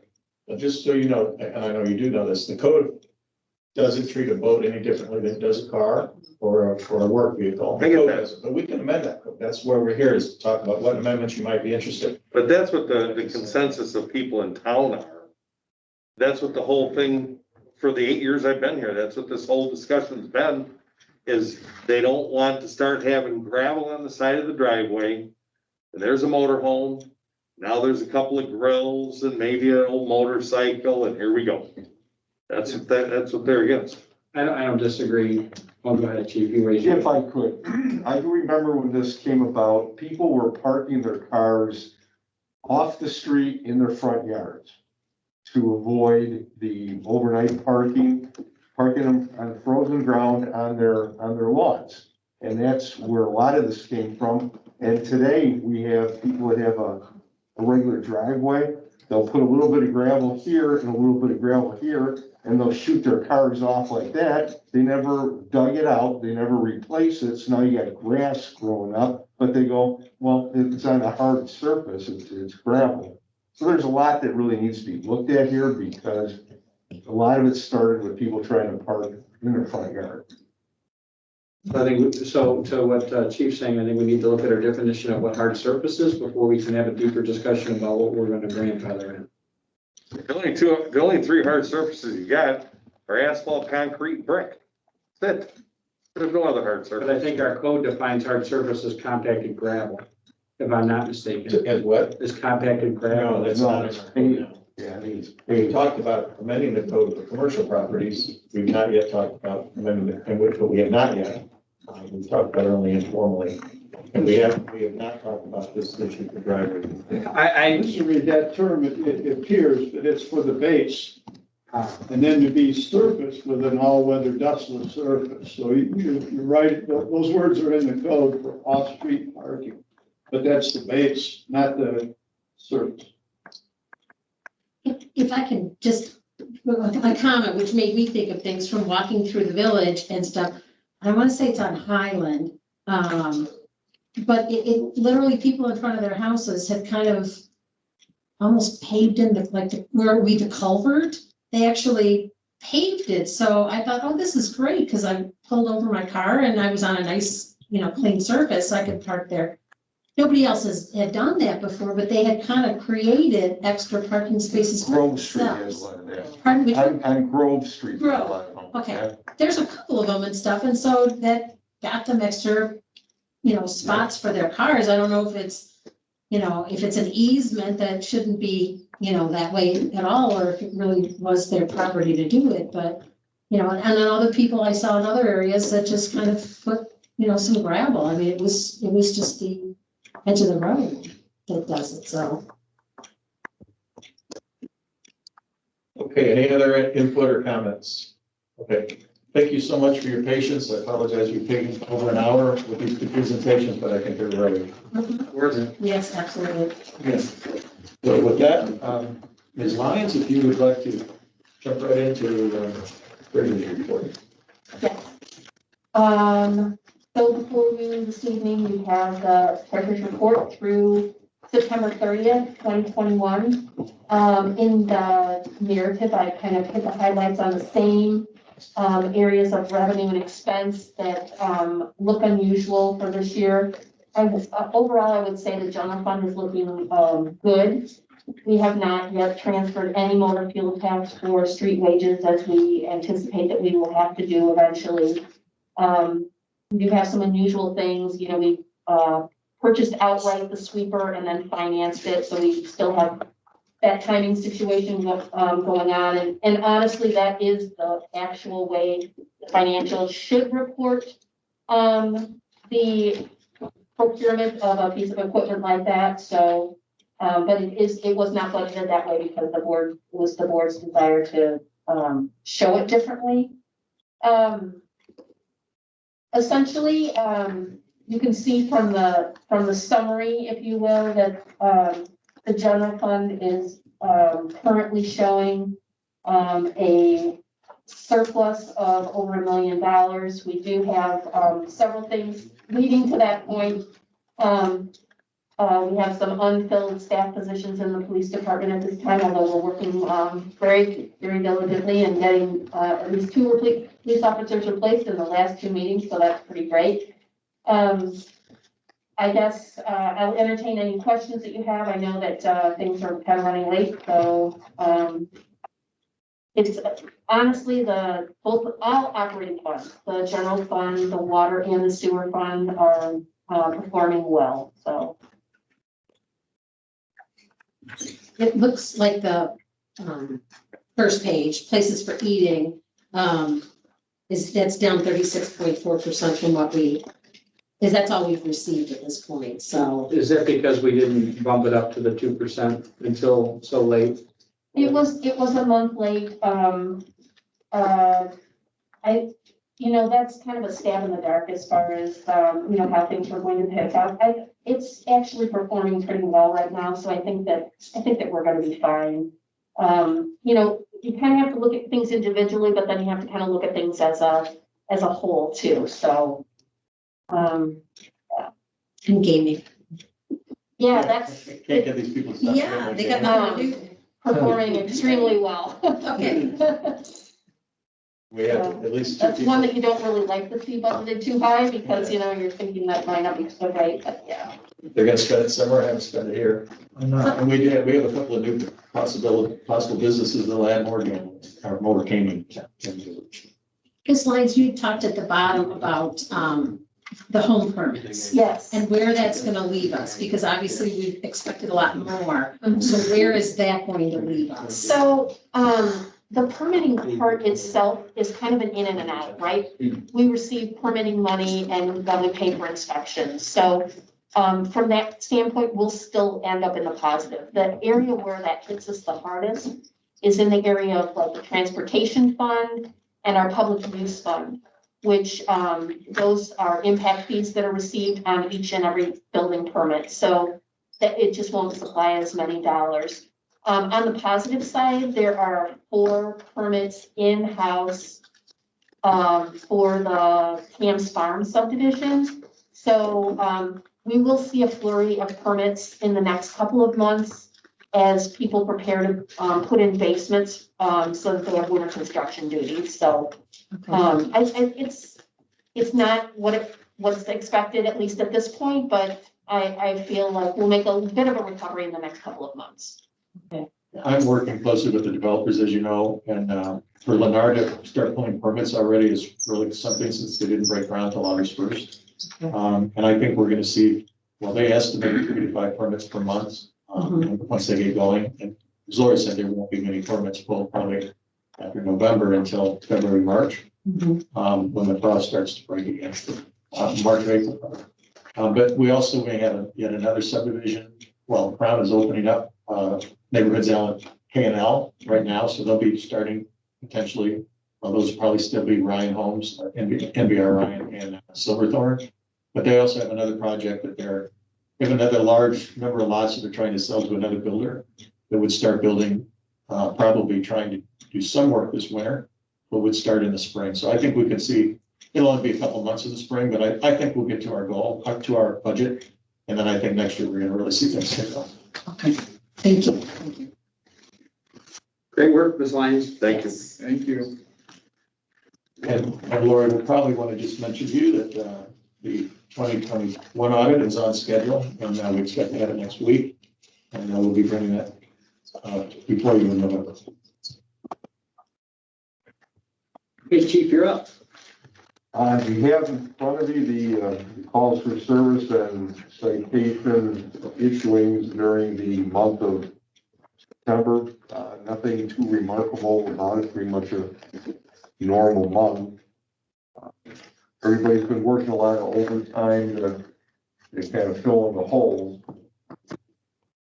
The question I have for you is assist another department, is that for fire or is that for, oh, sorry. Is that, I got it. no, here, you can. No, ask.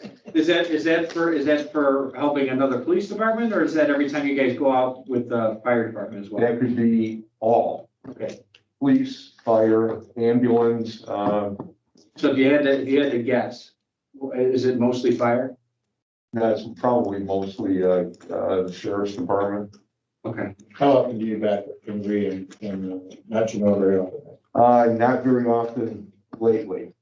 Because I kind of hold them back a little bit. We've been talking a lot about staffing levels, as you know, Mike, and some of the others. And what we've learned is that some of our neighbors will go down to one officer on duty, and the minute that officer's busy, the rollover comes to us if we're available, and then if not, it goes to the sheriff and other places. And some of those communities get, I don't want to use the wrong word, is it penalized or at least charged more for the 911 service because they don't have more, because they get called so frequently. No, it's a liability too. My guys going over to Pingree doing their work, and I don't want them hitting a deer or hitting something on the way over there. It just isn't good business. King County kind of gave Pingree the business too, said, look, start staffing your department the way you should because their guys are responsible for the unincorporated. So we have pulled our guys back and made them more responsible for their own stuff. And Chief Thompson's done a great job with the two latest vacancies. We have one more that we're working on now. We hope to bring before you soon, and then we'll be back to full staffing for the first time since I've been here. That was my question. We're only down one now? That's great. So we have better rotation of guys on days. We're looking at doing a shift schedule change, and that would, it appears that our current scheduling, which is 5 8-hour shifts, and they are permanent days off, which frankly sucks. Brian, I'm sorry to interrupt you. I would like you to introduce this by saying that this is part of ongoing labor negotiations right now. You can talk about it in general, but I would like you to know that this is part of labor negotiations right now. It does have to be negotiated with you.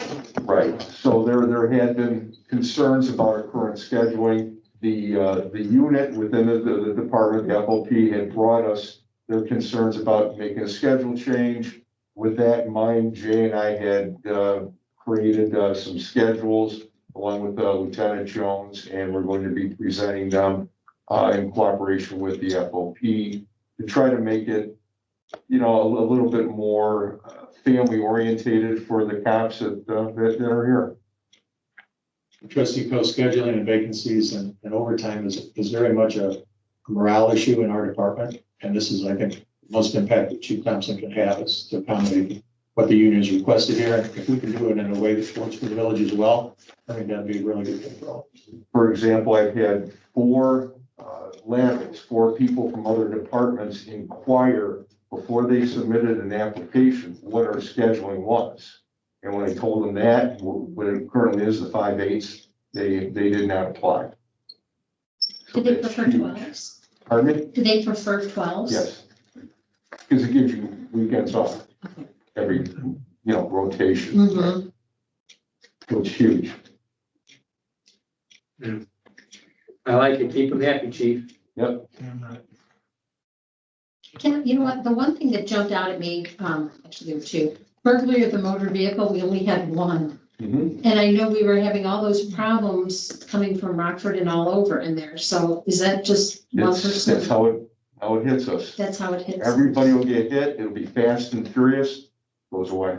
Is that one then that's an arrest or it's just the incident? That's just an incident.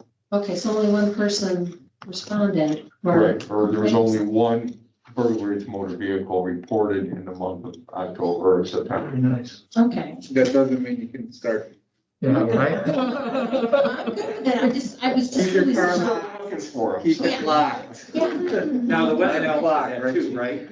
With the Lock being my cold, car. they're not gonna be, I tell you what, I've seen them do it in the middle Middle of of winter. Yeah. They need freezing. money, they need money. Absolutely. It's not really solar vortex or whatever that was. Very much try not to. 72 speeding tickets. Yeah. Wow.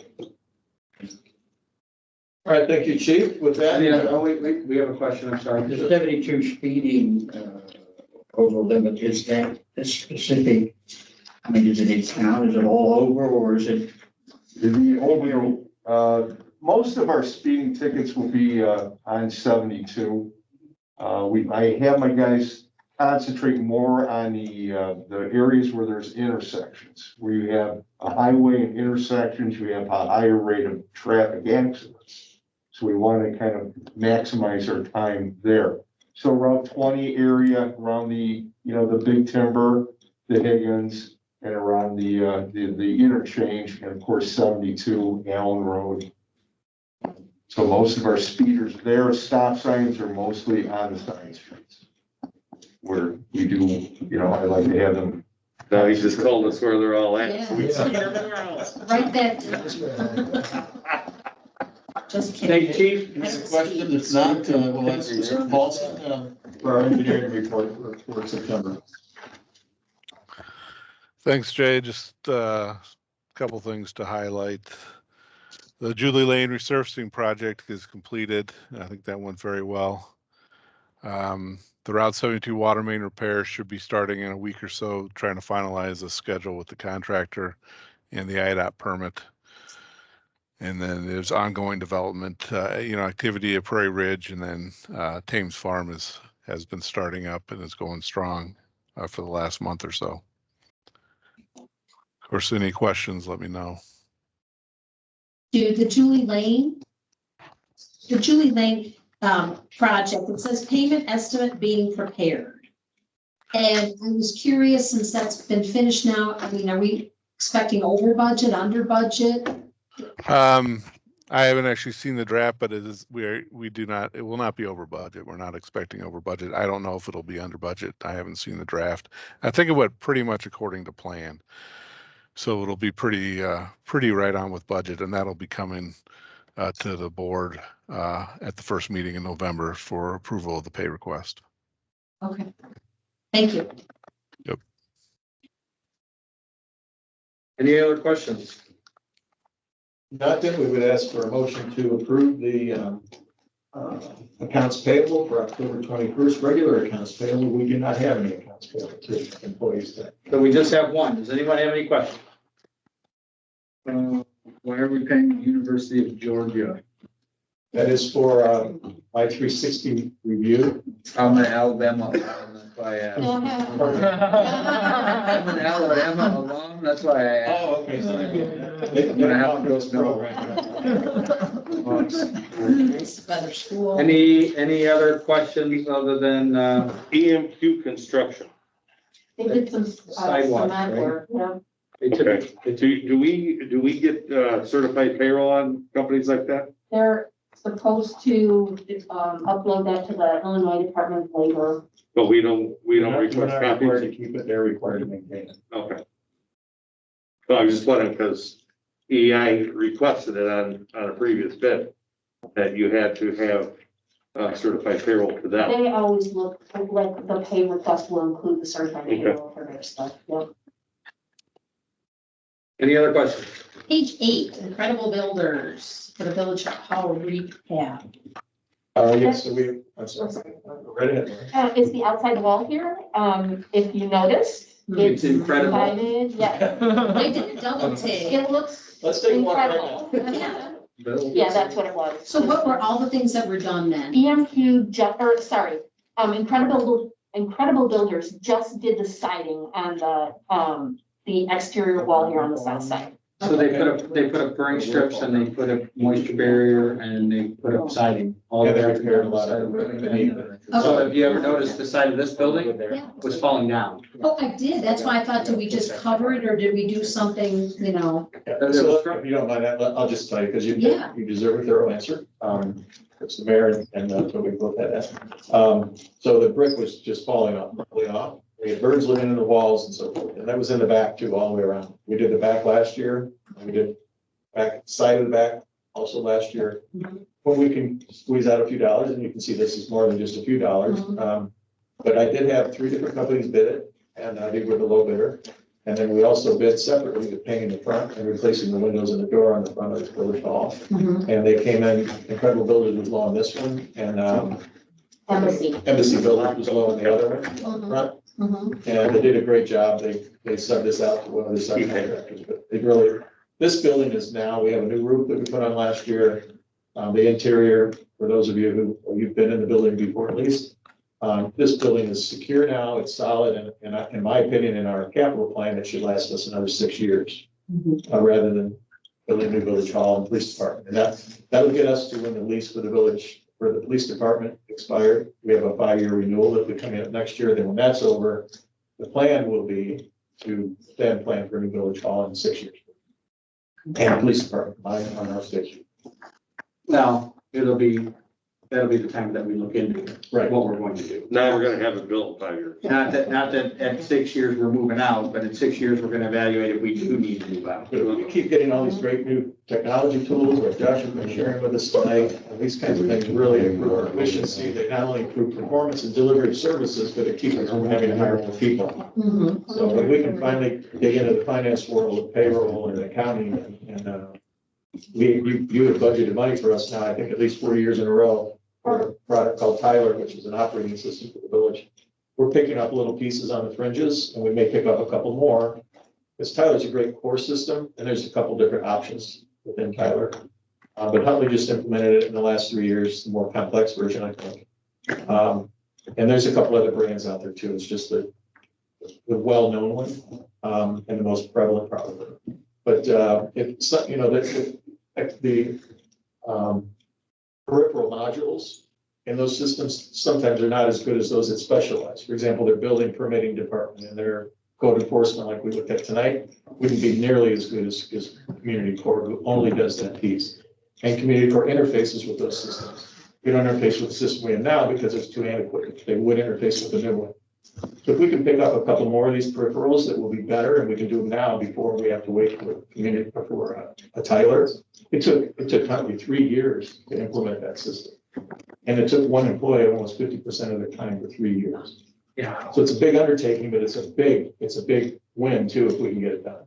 But first we have to get all of our data corrected in our system, get everything solid. Lori thinks it's actually Our pretty good. data is not in bad shape. And it's certainly a lot better now that we We have have. built a new building, furnace place to the ground. No, I'd like to, we've talked about this, because the whole premise of trying to take care of this building is that when we move out, at some point, whether it be after 6 years, 10 years, whatever, this can't just be another vacant building on State Street. No, it'll be a parking lot. And so it needs to be cared for so that at least either the village can use it for another purpose, the village can rent it out for a source of revenue, or the village can sell it and make some money and then it will be occupied, not just another empty building on State Street. Okay. That's the whole reason that I pushed so hard to put some money into this village hall. This is the first time since I have been on this board, which is over 8 years, that this building meets code. Wow. Which is huge. So thank you very much, all of the village staff, for making sure that this got accomplished. Well, we live here every day for a long time.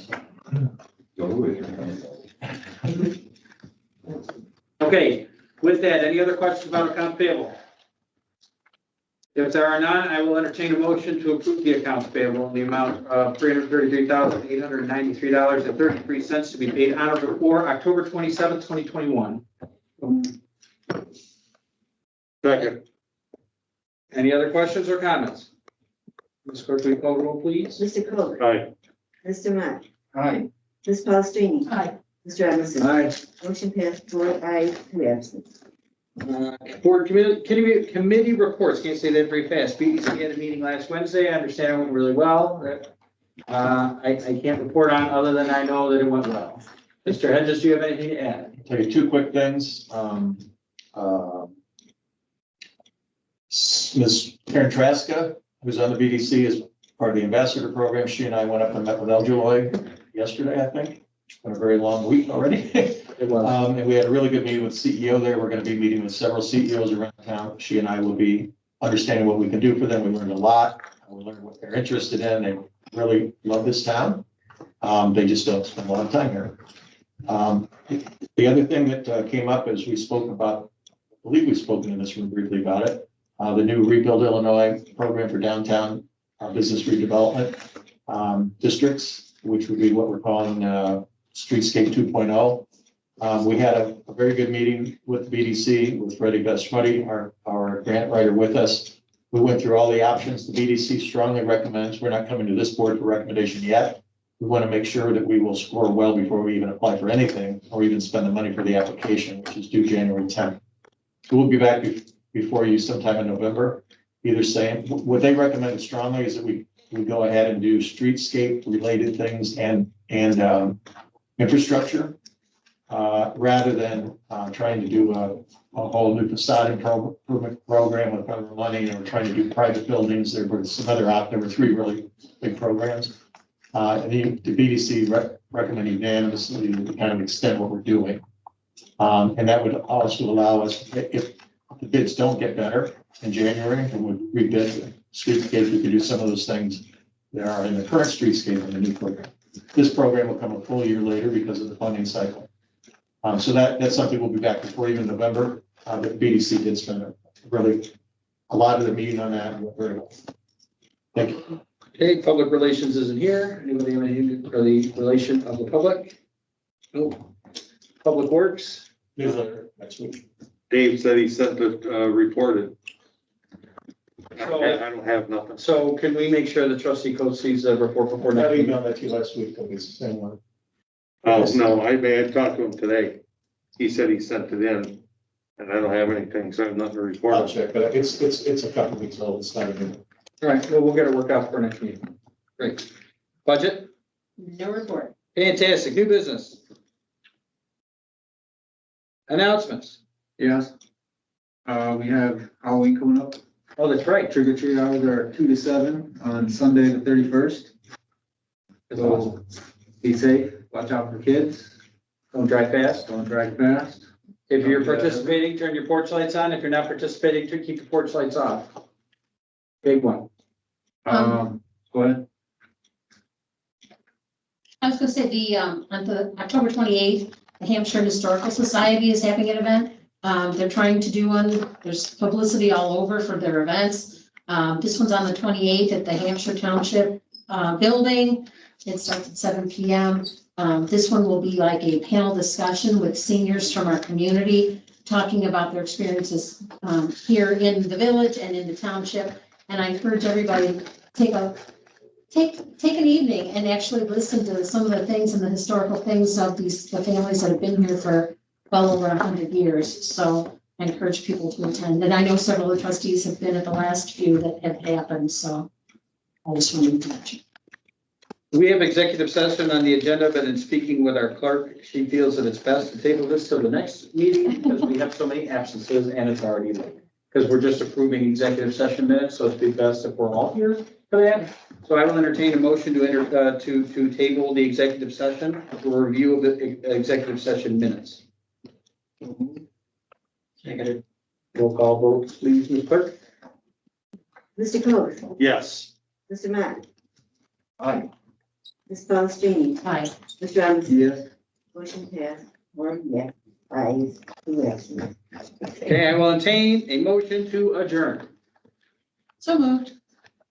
Second. I don't sound so happy about it, Mr. I Robinson. know. It's only 9 o'clock. It's talking like it's. Can you, 1 in the morning. please? Ms. Paulson, Hi. Mr. Matt, Aye. Mr. Coe, Aye. Mr. Robinson. Aye. Motion passed 4 ayes, 2 absent.